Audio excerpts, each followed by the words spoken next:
केरा चलते का न कलियो। हाँ बाबूजी को पाड़ा समझ पाड़ा, भैंस का बच्चा पाड़ा, पाड़ा कीन के ले गए मेला में से। इसके वजह से हम पाड़ा बेच दिए। वो सारा समय समय पर खड़ा नहीं होत रहो।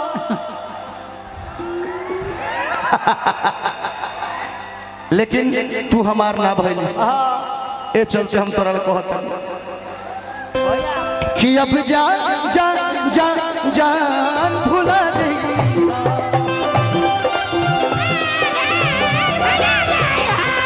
अब जा जा जा जान भुला दे,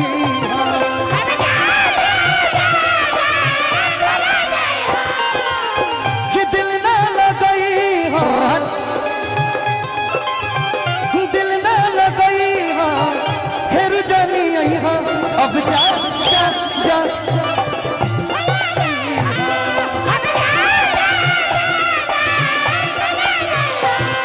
अब जा जा जा जान भुला जाई।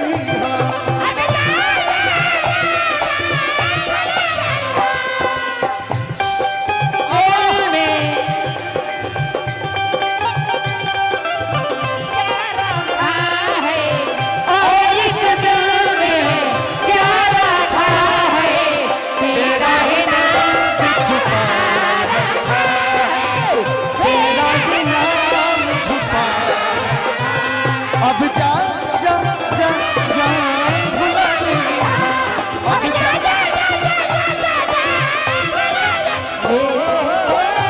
इसी में मैं अपना लाइन कहूंगा, हम बेवफा ना तू बेवफा,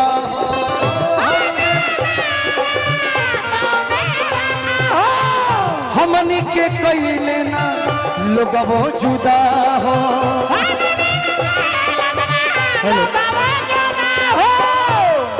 कि झूठो के काहे तो होगे और कोसी जा का दर्द बा ए भाई का हो यही में एगो गीत लाग जाओ का हमरो के लगही सुतालिए सुतालिए बेटा रउर के रोज करे,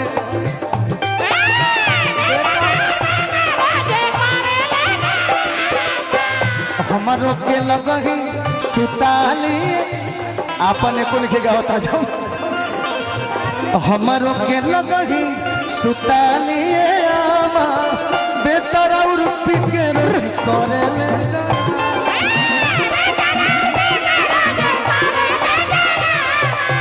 बेटा रउर के रोज करे ले डरामा।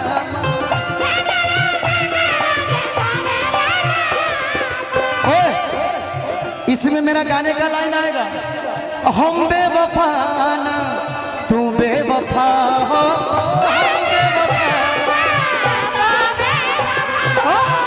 हमनी के कई लसना लोग वो जुदा हो,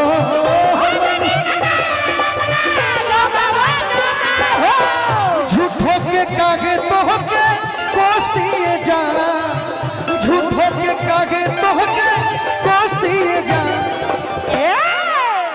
अरे एह में से नूरा बेबा दोषी जा,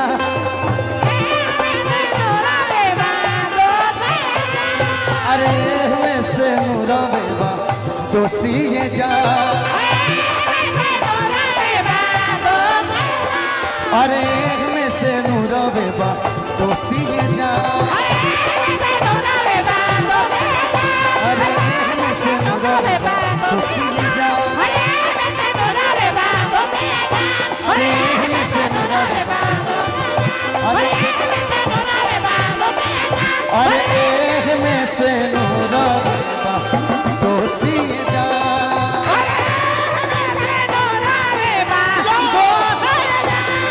अरे एह में से नूरा बेबा दोषी जा।